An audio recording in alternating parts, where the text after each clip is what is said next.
May dapit hapong sasadsad na lamang sa pampang ng buhay, na parang di mawaring luwal ng dagat ang lahat ng nalikhang alaala.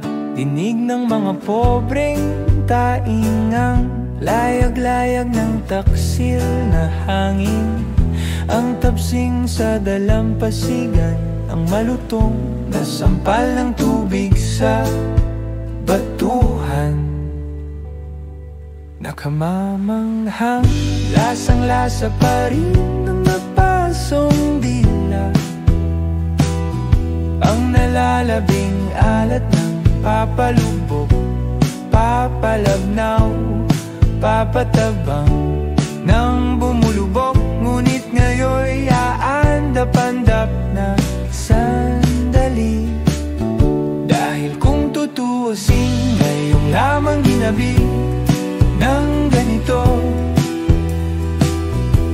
sa pag-uwi ang buwan at ang mga bituin.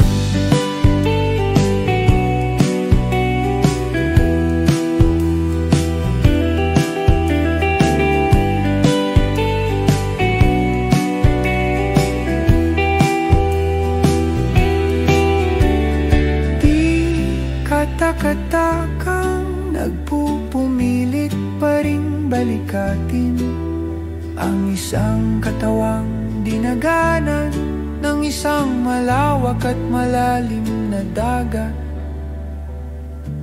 Maski hanggang doon sa daungan sana, kung saan naipon ang maraming tinalikuran, sinalubong at kusang pinaanod na mga binahurang pangarap. Kung may pagkagat man sa nakangan, galikig na buhangin ang nagputik, nagburak, nagsangsang ang bawat hakbang ng isang araw.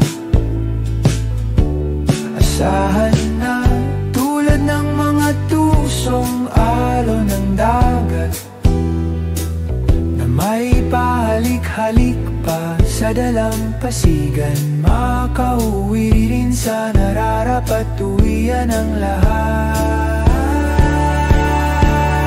Dahil kung tutuusin ngayong lamang ginabi ng ganito,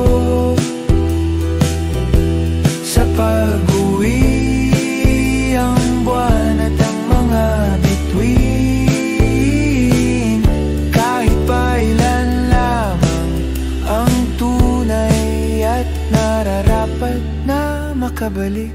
Dahil kung tutuusin ngayong lamang ginabi ng ganito,